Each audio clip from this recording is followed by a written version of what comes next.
Hello students, study time channel में आप सभी का स्वागत है। बेटा, आज हम कक्षा 8 विषय विज्ञान तिथि 2 दिसंबर 2021 का कार्यपत्रक 36 यानी कि वर्कशीट 36 करने जा रहे हैं। यह वर्कशीट हमें शिक्षा निदेशालय, राष्ट्रीय राजधानी क्षेत्र, दिल्ली द्वारा प्राप्त हुई है।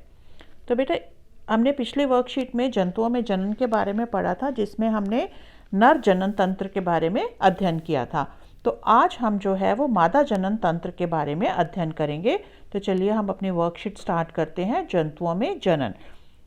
हम जानते हैं कि लैंगिक जनन में नर और मादा दोनों ही आवश्यक होते हैं, कि जो लैंगिक जनन होता है वो तब संभव होता है जब नर भी हो और मादा भी हो।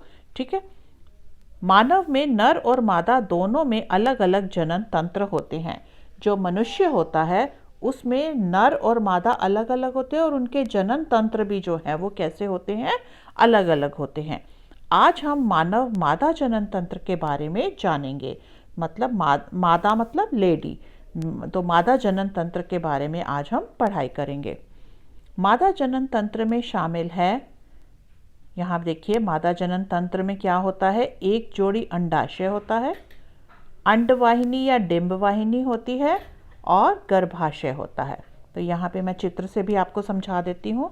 यहाँ पे ये देखिए, यहाँ पे अंडाशय है, ये 2 अंडाशय बने हुए हैं ना।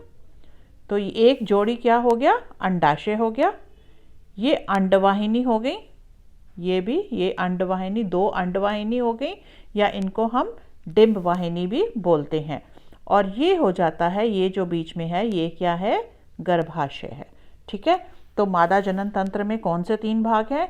एक जोड़ी अंडाशय, अंडवाहिनी या डिंबवाहिनी, और तीसरा क्या है, गर्भाशय। मादा जनन अंगों के कार्य, इनके कार्य क्या हैं? अंडाशय। अंडाशय जो है एक मादा युग्मक उत्पन्न करता है जिसे अंडाणु कहते हैं। अंडाणु भी शुक्राणु की तरह एकल कोशिका होती है। तो जो हम मादा होती है वो क्या करती है, एक युग्मक उत्पन्न करती है जिसको हम बोलते हैं अंडाणु। जो इस तरह का होता है ये मानव अंडाणु। ठीक है। ये एकल कोशिका होती है।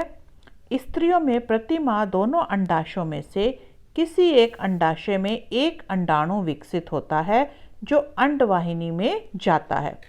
अब जैसे यहाँ पे देखिए, हर महीने जो है स्त्रियों में क्या होता है, ये जो अंडाशय है यहाँ पे एक अंडा बनता है, चाहे इसमें बनता है या फिर इसमें।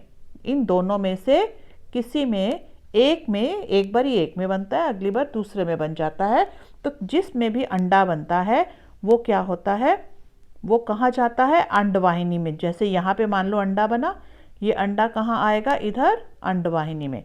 मैं आपको यहाँ से क्लियर समझा देती हूँ थोड़ा। ये देखिए कि यहाँ पे अंडाशय में अंडा बना। ठीक है। अंडा बना तो अंडा जो है वो कहाँ जाएगा, यहाँ पे देखिए, इधर दोबारा देखिए, ये अंडा बना। ठीक है। अंडा कहाँ जाएगा, इधर अंडवाहिनी में आ जाएगा। अंडवाहिनी में आने पे क्या होगा, यहाँ देखिए, अंडवाहिनी में क्या होता है, इसे हम डिंब वाहिनी या फैलोपियन ट्यूब भी कहते हैं। तो इसको हम क्या बोलते हैं, ये जो ये है इसको क्या बोलते हैं, या तो अंडवाहिनी बोलते हैं या फैलोपियन ट्यूब भी कहते हैं। यह अंडाणु को गर्भाशय तक पहुंचाने में मदद करती है। अब ये वाली जो ट्यूब है, ये वाली, ठीक है, ये क्या करती है, यहाँ पे जो अंडा बनता है, अंडे को यहाँ पे गर्भाशय में लाने में मदद करती है। यहाँ पर शुक्राणु का और अंडाणु का निषेचन होता है। अब यहाँ से क्या है, शुक्राणु जो है यहाँ से नीचे से आते हैं और यहाँ पे अंडा होता है। तो इन दोनों का क्या हो जाता है, निषेचन होता है। मतलब अंडाणु, शुक्राणु जो है अंडाणु से आके टकराते हैं यहाँ पे और निषेचन होता है। तो गर्भाशय में क्या होता है, यहाँ पर भ्रूण से शिशु तक का विकास होता है। तो ये गर्भाशय में ही जो है वो भ्रूण बनता है और भ्रूण से फिर वो पूरे बच्चे का विकास जो है गर्भाशय के अंदर होता है। तो यहाँ पे देखिए, यहाँ पे इस चित्र में भी आपको दिखाया गया है। ये देखिए, यहाँ पे ओवरीज है, यहाँ अंडा बना। ठीक है। अंडा जो है वो कहाँ आया, इधर आएगा, फैलोपियन ट्यूब या अंडवाहिनी से होता हुआ यहाँ पे कहाँ जाएगा, वो गर्भाशय में। गर्भाशय में क्या होगा, शुक्राणु आएंगे। ठीक है, वो अंडे से निषेचन करेंगे, वो संलयित होंगे उसके साथ, और फिर यहाँ पे क्या बनेगा, भ्रूण बनेगा, और उस भ्रूण का विकास जो है वो गर्भाशय में होता है। ठीक है, तो चलिए अब हम कुछ क्वेश्चंस हैं उनको सॉल्व कर लेते हैं। पहला है मादा जनन तंत्र का नामांकित चित्र बनाओ। तो मादा जनन तंत्र का आपको यहाँ पे ये वाला पूरा चित्र जो है आपको ये बनाना है। ठीक है, ये देखिए, ये है क्वेश्चन नंबर आपका 1 हो गया। दूसरा है मादा जनन अंगों के नाम लिखिए। तो यहाँ पे ये देखिए, ये 3 नाम दिए हुए हैं, एक जोड़ी अंडाशय, अंडवाहिनी और गर्भाशय। तो ये आपका हो गया, ये हो गया क्वेश्चन नंबर 2। फिर देखिए मादा युग्मक को क्या कहते हैं और ये कहाँ निर्मित होता है।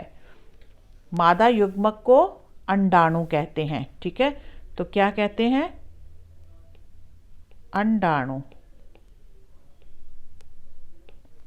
अंडाणु कहते हैं। और ये कहाँ विकसित हो गया, अंडाशय में। ठीक है, तो ये कहाँ होता है, अंडाशय में। शिशु का विकास मादा जनन तंत्र के किस भाग में होता है। तो वो कहाँ होता है, यहाँ पे ये देखिए गर्भाशय में होता है। तो हम यहाँ लिख लेंगे गर्भाशय। ठीक है, अब आता है सही और गलत। अंडाणु एकल कोशिका नहीं है, ये गलत है। हमने क्या पढ़ा था यहाँ पे, अंडाणु जो है ये भी यहाँ ये देखिए शुक्राणु की तरह एकल कोशिका होती है, तो ये गलत हो गया। मानव का अंडाणु बहुत बड़ा होता है, नहीं, बहुत बड़ा नहीं होता। स्त्री में प्रति माह दोनों अंडाशयों में से किसी एक अंडाशय में विकसित अंडाणु अंडवाहिनी में जाता है। हाँ जी, यही होता है, मैंने आपको बताया था कि दोनों में से किसी एक में जो है वो अंडाणु बनता है और फिर वो अंडवाहिनी से कहाँ आता है, गर्भाशय में आता है। ठीक है, तो इसी के साथ ही आपकी ये वर्कशीट जो है कंप्लीट हो गई। अगर ये वर्कशीट आपको अच्छी तरह से समझ आई है तो मेरे चैनल को लाइक और सब्सक्राइब कीजिए और बेल आइकन को भी प्रेस कीजिए ताकि आने वाले जितने भी वीडियोस होंगे उनकी नोटिफिकेशन सबसे पहले आपको आपके मोबाइल पर मिल जाएगी। थैंक यू बेटा।